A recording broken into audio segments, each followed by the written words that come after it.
Guys, nung isang araw nakakita kami ng blue starfish, pero ngayon ang laki niya. Brown starfish naman ngayon. Yan guys, oh. Yung starfish. Yan.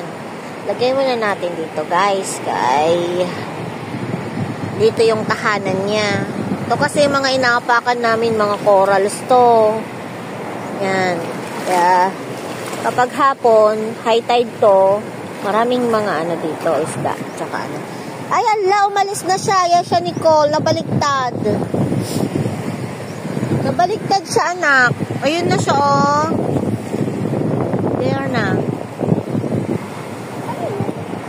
Yung starfish. Ay, dito dapat natin nilagay. O, kasi. Okay. Wait.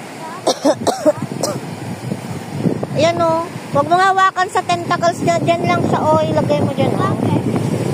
Yan kasi yung nangangagat dyan sa may ano, kakapit ba?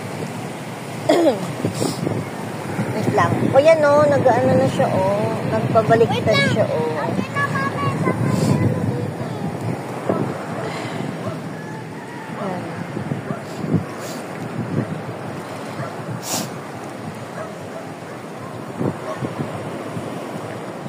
Una nga.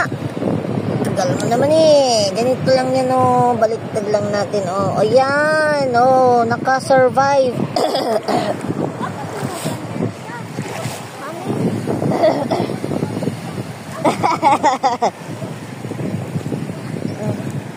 Yan. Starfish.